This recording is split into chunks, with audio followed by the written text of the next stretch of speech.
السلام عليكم ورحمة الله وبركاته. الحمد لله رب العالمين الذي بنعمته تتم الصالحات. أشهد أن لا إله إلا الله وحده لا شريك له، وأشهد أن محمدا عبده ورسوله المبعوث رحمة للعالمين بشيرا ونذيرا.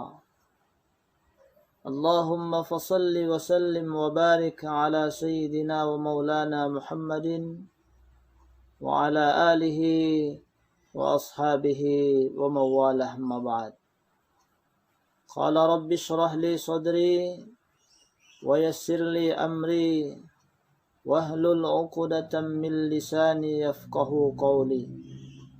في كتاب العزيز أعوذ بالله من الشيطان الرجيم. بسم الله الرحمن الرحيم.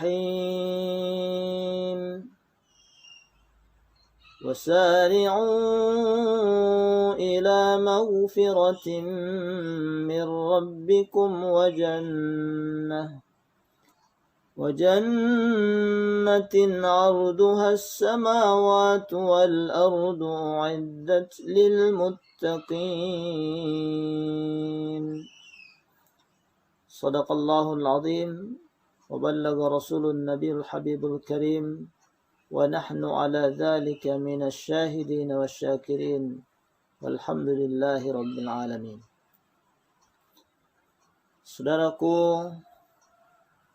kaum muslimin dan muslimat, ahli saum yang dimuliakan oleh Allah Subhanahu wa taala.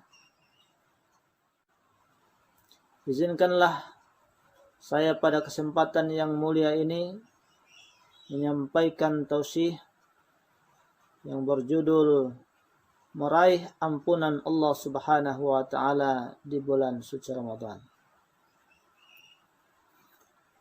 Saudara-saudaraku, khususnya masyarakat Mempuri Bima yang dimuliakan oleh Allah Subhanahu wa taala dimanapun berada. Di dalam salah satu sabdanya, baginda Rasulullah sallallahu alaihi wasallam membagi bulan Ramadan itu menjadi 3 bagian. Awwaluhu rahmatun. 10 hari yang pertama disebut sebagai hari-hari kita akan mendapatkan rahmat Allah Subhanahu wa taala. Allah akan mencurahkan rahmatnya kepada kita sekalian. Wa awsatuhu maghfiratun. Dan 10 hari yang kedua Allah menyediakan pintu maghfirah, pintu ampunan untuk kita sekalian, untuk senantiasa bertobat memohon ampun kepada Allah Subhanahu wa taala. Wa akhiruhu itkum minan nar. Dan bagian yang terakhir atau 10 hari yang terakhir adalah di mana Allah menjanjikan untuk kita yang melaksanakan ibadah di bulan suci Ramadan, ada janji kita akan terbebaskan dari siksaan api neraka. Hadirin saudara-saudaraku, kaum muslimin dan muslimat yang senantiasa dirahmati oleh Allah Subhanahu wa taala. Kalau kita bertanya, siapakah di antara manusia yang tidak pernah melakukan kesalahan dan dosa di dalam kehidupannya? Mungkin kita akan menjawab, beliau adalah para al-anbiya wal mursalin, para nabi dan rasul-rasul Allah Subhanahu wa taala. Wabil khusus baginda Rasulullah sallallahu alaihi wasallam, karena beliau memiliki sifat maksum, yaitu terhindar dari segala dosa dan kesalahan di dalam kehidupannya. Hadirin kaum muslimin dan muslimat yang dimuliakan oleh Allah Subhanahu wa taala. Sementara kita ini adalah manusia biasa yang tentunya tidak pernah dan tidak akan pernah luput daripada kesalahan dan dosa di dalam kehidupan kita. Ada dosa dan kesalahan yang kita laksanakan dengan sengaja atau mungkin dengan tidak sengaja. Dosa kecil maupun dosa besar. Bahkan dosa dari akil balik sampai pada saat sekarang ini. Karena memang manusia ini pada dasarnya adalah tempatnya salah dan dosa. Al-insanu makhallul khata' wan nisyan. Manusia ini adalah pada dasarnya tempatnya salah dan dosa. Kita bukan para malaikat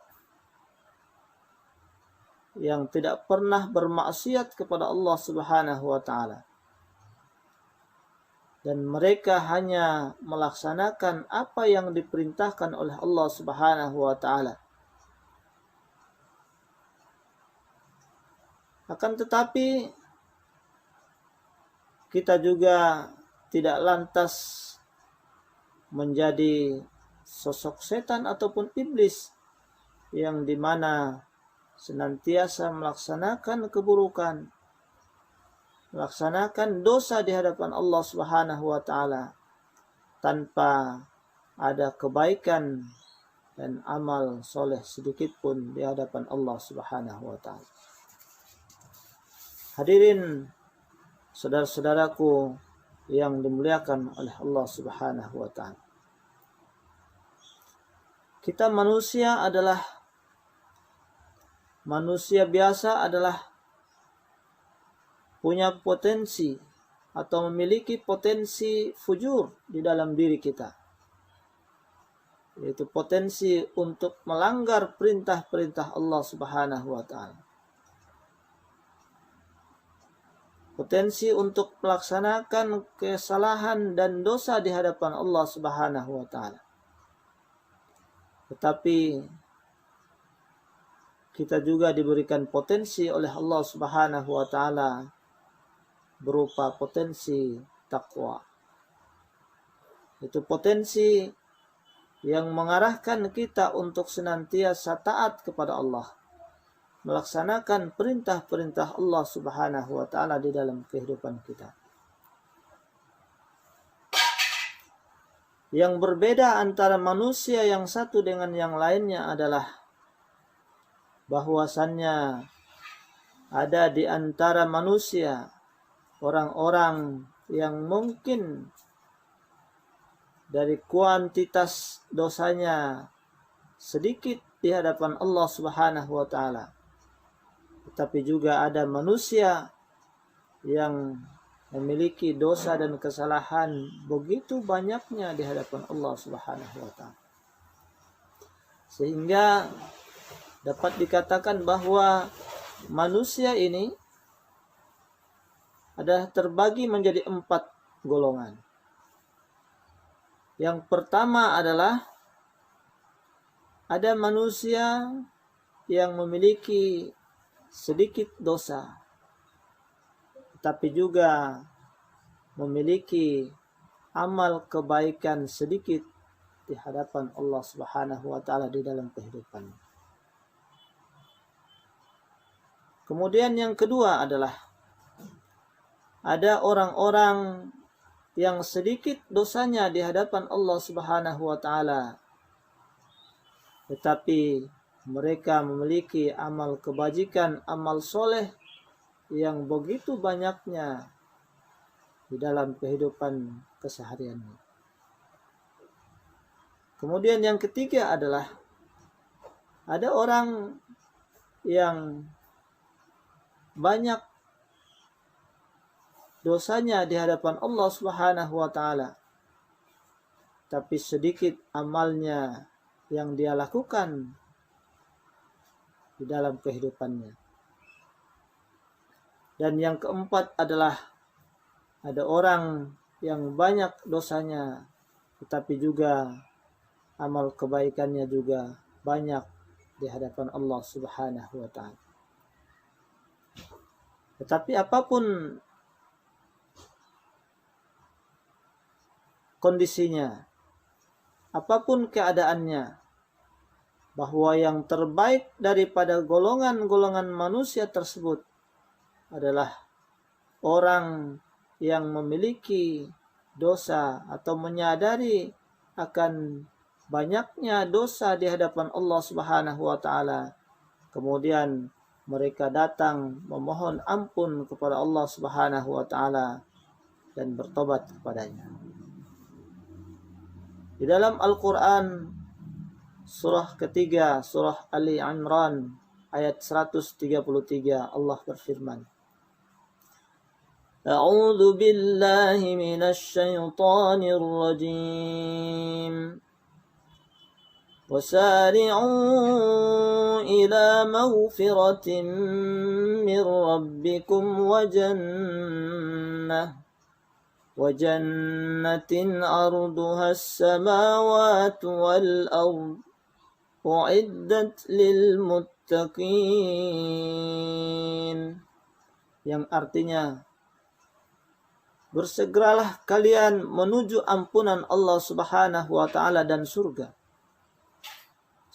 yang luasnya seluas langit dan bumi. Wa'iddat lil muttaqin, yang Allah sediakan hanya kepada orang-orang yang bertakwa di sisi Allah Subhanahu wa taala.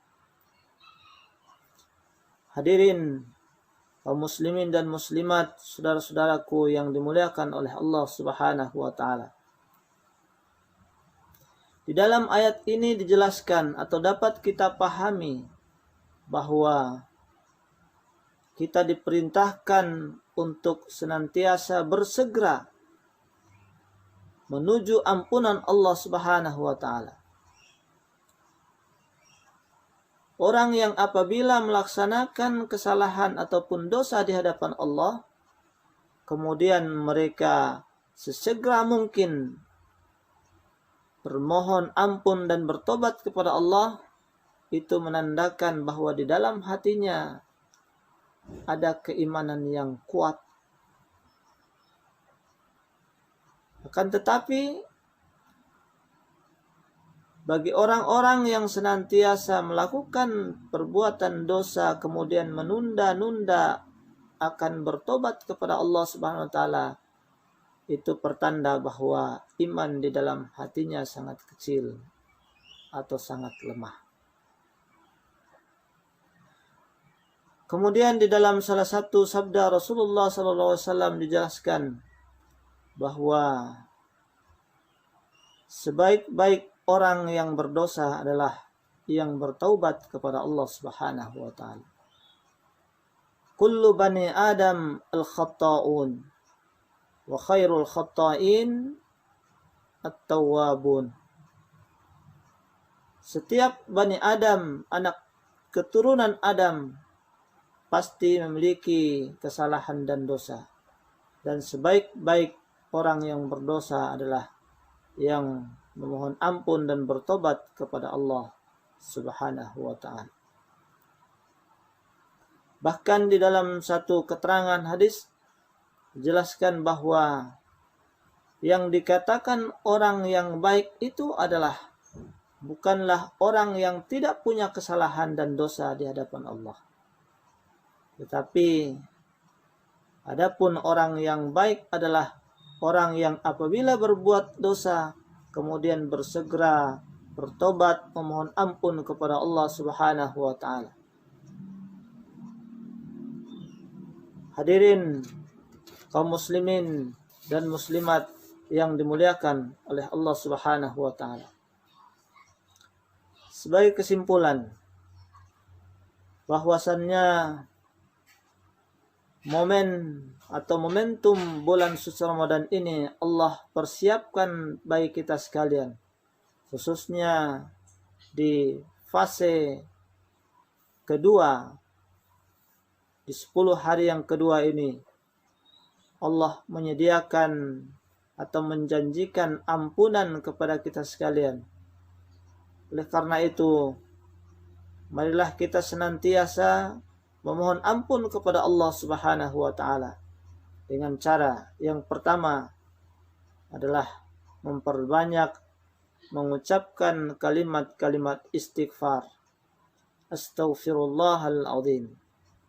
Sebagai bukti bahwa kita bertobat dan memohon ampun kepada Allah Subhanahu wa taala. Mudah-mudahan segala dosa dan kehilafan kita diampunkan oleh Allah Subhanahu wa taala. Kemudian yang kedua adalah bahwa dengan momentum hadirnya bulan suci Ramadan ini, mari kita memperbanyak amal ibadah, amal kebaikan, amal soleh, sehingga kita akan menjadi orang-orang yang bertakwa kepada Allah Subhanahu wa taala.